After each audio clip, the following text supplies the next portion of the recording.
Hello there, fantasy football freaks. As you can see, the fantasy tyrant is not here. Some witch turned him into a horny toad. And no, I don't mean a horned lizard. I mean a toad with a heart on. So I was called upon not only to find the witch, defeat her with my superior magic, have her locked away in the great tower of Shethard, and turn the tyrant back into the world's greatest fantasy football analyst before he boffs some Batrachian booty. It's basically another word for amphibian. For those of you who don't remember me, I am Kandor the Great, the waiver-wire wizard.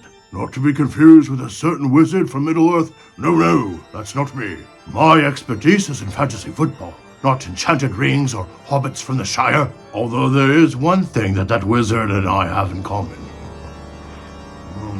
Yes. Indeed. Greatest pipeweed in South Salem, Massachusetts, which is where I'm at. The witch capital of the world. Not only to save my friend the tyrant, but to be your sorcerer of starts and sits. That's right, because it's Halloween, and we're going to go over which players will scare you up fantasy points, and which will yield horrifying results if started in your lineup. Because it's time for bitches and bumps, bitches and bumps, bitches and bumps.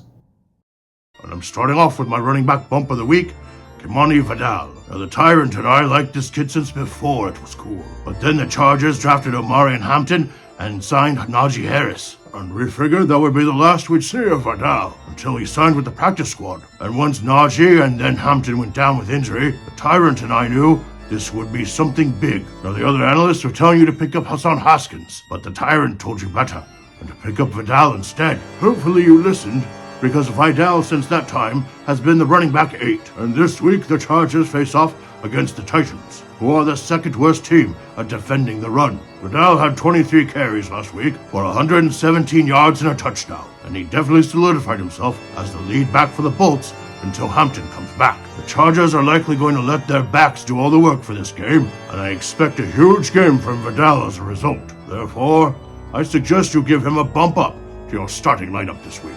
For the running back bumps this week, I heard that the analysts were expressing concerns that Samaje Perine might cut into Chase Brown's production going forward. Yes, Samaje Perine, who's barely gotten touches wherever he's been, has one big game, and analysts are now scared. And now they want you to sell high on Chase Brown? Good thing you follow the advice from this channel and not theirs. The thing is, Perine's most productive game since God knows when was also Chase Brown's biggest game of the season. With Flacco at the helm, the offense is running better in general, and it's clearly boosted Chase Brown this season. In Week 7, he eclipsed 100 yards for the first time on the season, and last week, he eclipsed 20 points for the first time this year. And this week, they get a Bears team who gives up top 10 numbers to the running backs, while also letting Ashton Genty break out on them, and they just let King Henry have a royal day. Both Brown and Perine can have a good day here, but my money is on Chase Brown, so bump him up. Bam Knight is the lead back right now for the Cardinals. That is likely to be the case for at least a couple more weeks, especially since the Cards had cut Michael Carter, then re-signed him to the practice squad. So until Benson is back and at full capacity, Bam is the man. And this week, he's going to go ham on the fantasy football fiesta that is the Dallas Cowboys. The Cowboys are the third worst team versus fantasy running backs. Regardless of who's under the helm for Arizona this week, they're going to be relying on a heavy dose of Bam. I've known many nights, and I deem this one indeed valiant, so I'm bumping him up to my starting squad this week. This week's sleeper has Tyrant feeling like he's in the Twilight Zone. Is he really the only one seeing what's going on here in the Kansas City backfield? I admit he was late to the Kareem Hunt revival party, but now it feels like he's the one left behind to clean up all the mess and take the party down. So last week, Hunt scored 2 touchdowns, had his second best output of the season. Isaiah Pacheco goes out and is week to week now with an MCL sprain. Rashard Smith didn't do a damn thing, and yet I think Tyrant is the only analyst with Kareem Hunt on his waiver wire list. Hunt is still available in 45% of leagues, and this week he faces off against the Bills, who have been one of the weakest defenses against the run. This has me and the Tyrant stunned, but let our befuddlement be your benefit. If you need someone to fill in at running back this week, pick up Hunt if he's available. He's gonna be a steal on DFS too.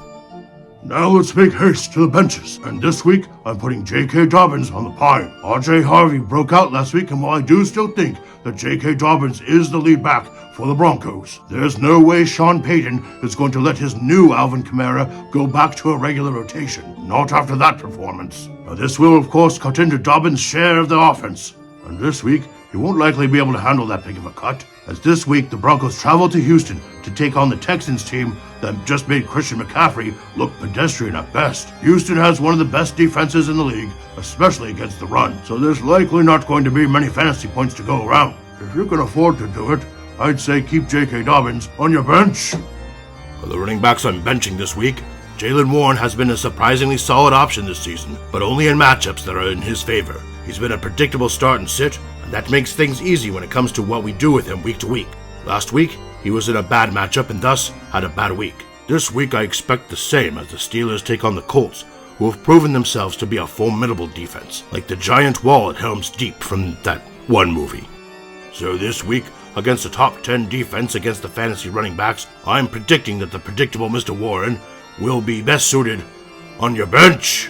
Now listen, those of us who play fantasy football should hope all players are as healthy as possible at all times, but sometimes that's a little harder to do than others.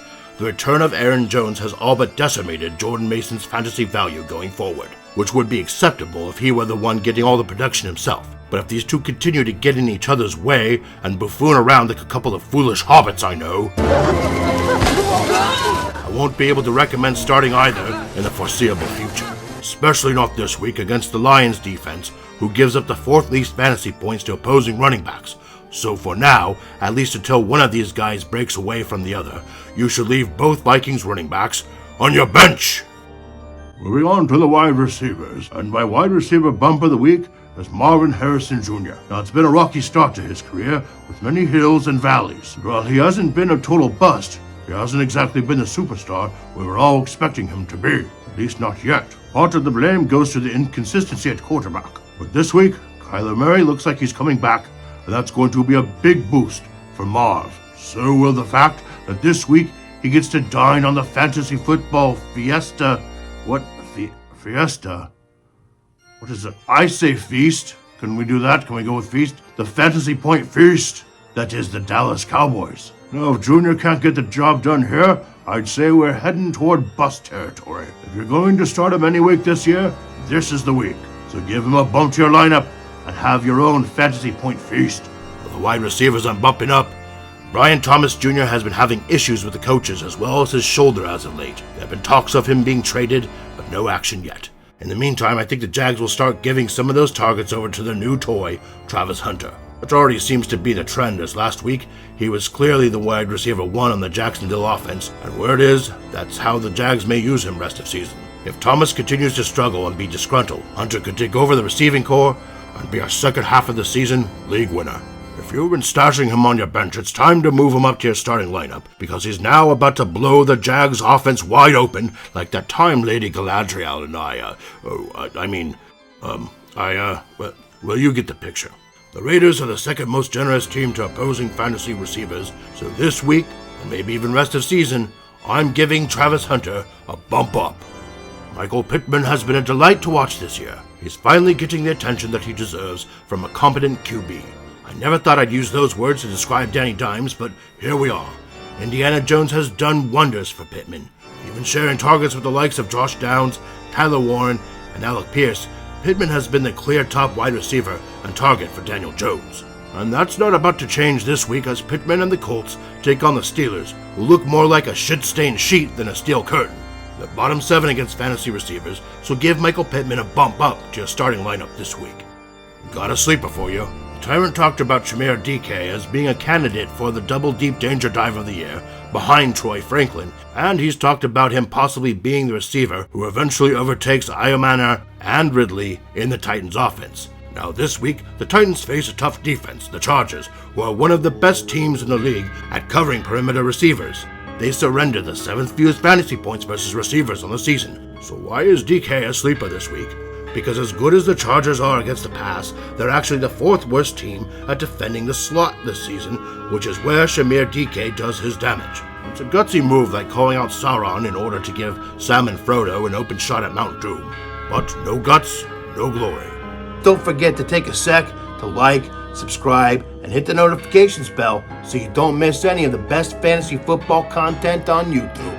As for the benches, Jameson Williams is a player that the TyRant and I were very big on coming into the season, and it sounded like the Lions were as well. Word was that he was going to have a predominant role in this offense, and so far, we just haven't seen it. Only a couple times did he have a startable week. The last one was in Week 6 against the Chiefs, when he had 7 targets and 15.6 fantasy points. But in the previous week and following week combined, he only had 3 targets and 2 fantasy points. The volume just hasn't been there for Williams, and in bad matchups, like he has this week against the Vikings, who, by the way, are one of the better teams at facing wide receivers, I just can't bring myself to start Jameson Williams. I love the talent and the potential, but until we see that result in fantasy point production, you should go ahead and leave JMO on your bench.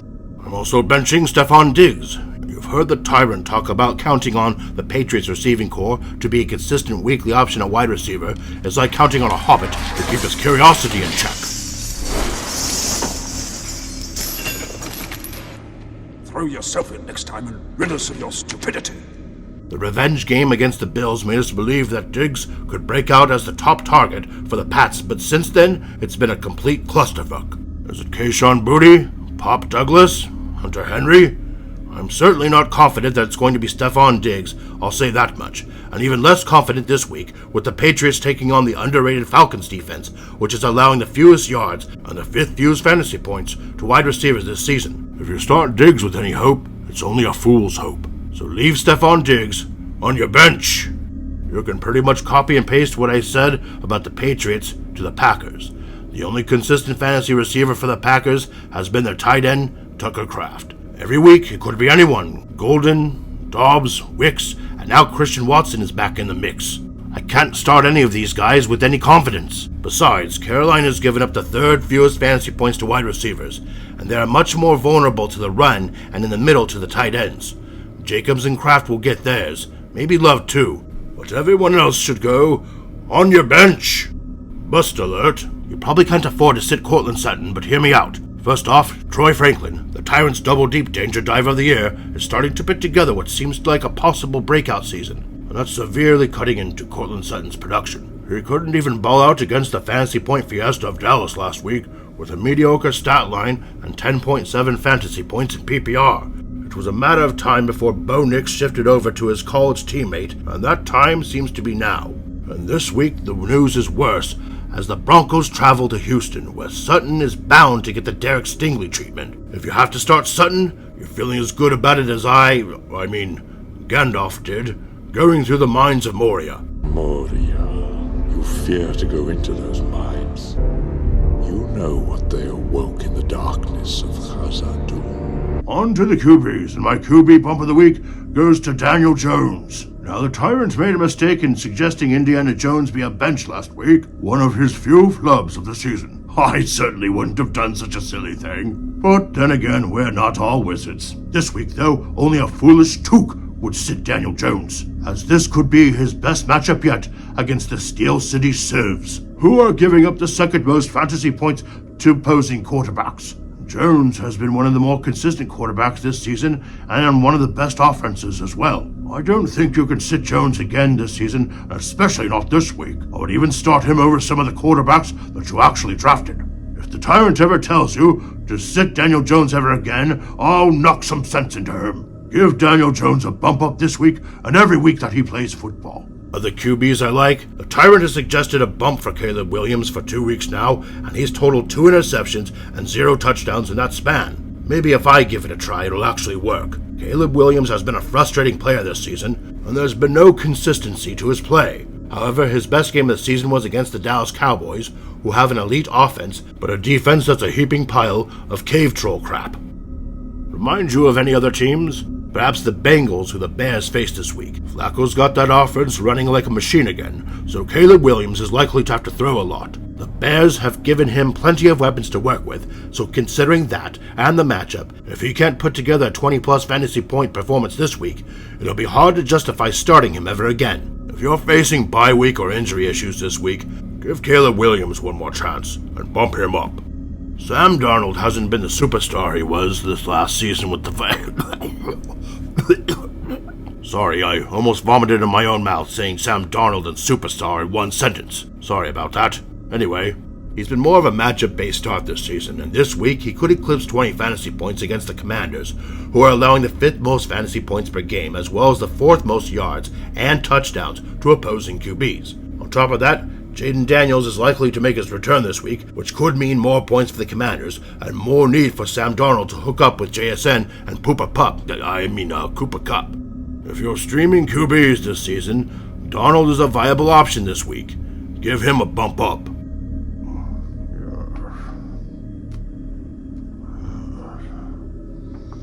Huh? Oh, hello. Sorry about that. So my QB bench of the week is none other than the TyRant's QB bump of the week last week. Yes, and if you listened to the TyRant and you started Bo Nix last week, it paid off for you. This week, though, we're recommending that you sit the stud quarterback. Now, as consistent and studly as Bo Nix has been at quarterback position this year, against the 2 toughest defenses that the Broncos have faced this season, Nix only scored a combined 22 fantasy points. And this week, he faces his greatest challenge yet, against the very stout Houston Texans defense, which this season is giving up the fewest fantasy points to opposing quarterbacks. Bo Nix is damn near matchup-proof, but not quite. So if you have other options and better matchups, start them and leave Bo Nix on your bench. Some more benches? CJ Stroud has had 2 20-plus point fantasy outings in his last 3 games, and this week he's likely to get his top receiver Nico Collins back. So that means we should start him this week, right? Wrong! Oh my, TyRant said you'd fall for that, but I didn't believe him. Anyway, the Texans take on the Broncos in a battle of the 2 best defenses in the league. I've got a feeling this will be a defensive battle in the trenches. A great game to start the kickers, but not the quarterbacks. Stroud is another matchup-based bye-week fill-in QB, but this is not the week to use him. So instead, leave him on your bench. The TyRant has been correct in all but 1 week with his Jared Goff predictions, and this week we're saying he's going to be Goffle. JJ McCarthy is making his return, and he may need to knock some rust off, so the Vikings offense might be underwhelming this week. As a result, the Lions might just rely on their run game, a weakness of the Vikings defense. The path of least resistance goes through the rush for the Lions this week, and so we may not see a lot of Goff in this game. The Lions will likely run a lot in this game, but Jared Goff, you shall not pass! Anyway, you might have to start him, but if you have viable alternatives in a plus matchup, you might consider starting them and leaving Jared Goffle on your bench.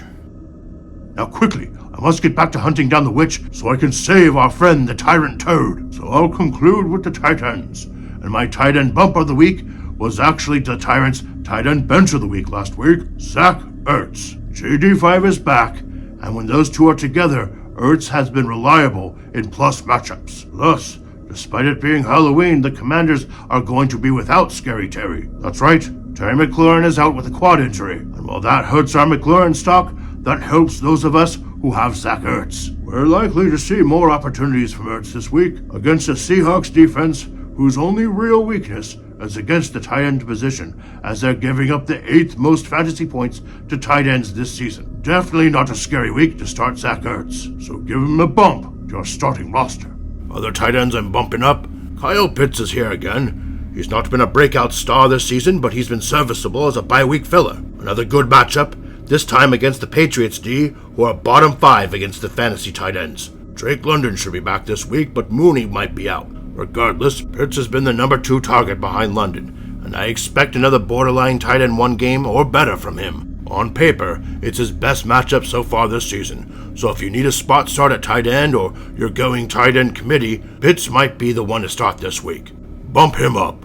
TJ Hawkinson has been a bust this season, there's no 2 ways about it. His only good game has been against the Bengals, who are the worst team at defending tight ends. So why am I recommending that you start him against a middling defense versus tight ends in the Detroit Lions? 2 words.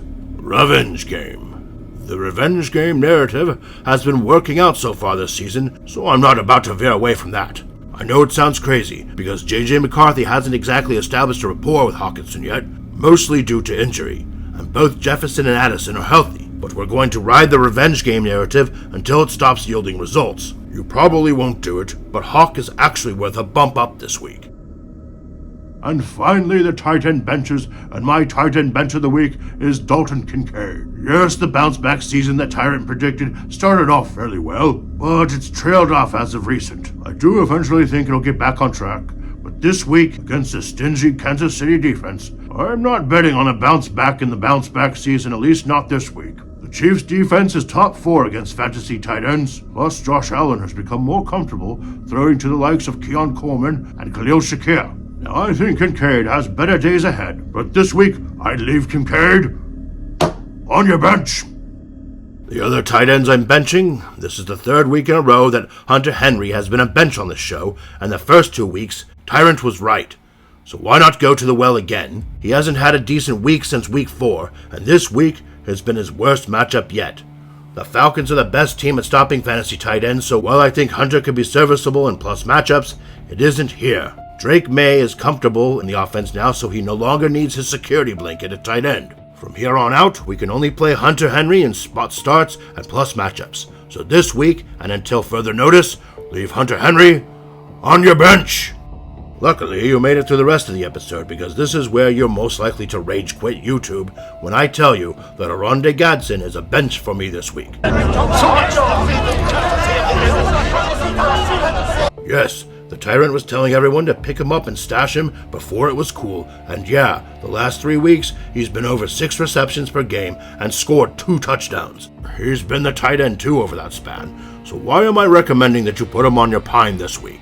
Because the Titans suck Balrog balls, and believe me, those are huge. Teams don't use tight ends against the Titans because they simply don't have to. Running and simple passes without a lot of trickery have been getting the job done. The Titans are one of the worst teams statistically, but tight ends never do anything against them. It's like everyone else is having so much fun beating them down, like when I fought that Balrog and smote his ruin upon the mountainside. Trey McBride had his worst week against the Titans, and Tyler Warren had his worst week against them twice. Yes, Warren's 2 worst weeks this year were against the Titans. Vidal will have a monster game, and Ladd will probably get some, but that'll be enough to hold everyone else back till next week. So see, it's not so crazy after all to say this week, if you can, start someone else and leave Oronde Gadsden on your bench. So there you are, oh loyal hashtag TyRant gang. If you like the show, click the thumbs up button for me. And while you're at it, think about signing up with the TyRant on Patreon. For only $5 a month, you get one-on-one fantasy advice every week, the top 10 waiver wire list every week, bonus content, and much more. What a bargain! You won't find any deals like that down at the Prancing Pony, I guarantee that. But anyway, now I've got to go find that witch, use the magic powder to turn the TyRant back into a human, lock that witch up, and ensure that you've got a fantasy TyRant this Sunday for the Tinker Stinker Power Hour, where he will give you the most accurate answers to your most burning fantasy questions, plus his sleepers, deep dives, streaming options, and much more. Until then, this is Kandor the Great, saying goodbye. Where's that magic powder? Oh shit! I left it back at Bag End. Fuck! Well, I guess I'm going to have to go back and get it. Earth, wind, and fire, back to the Shire!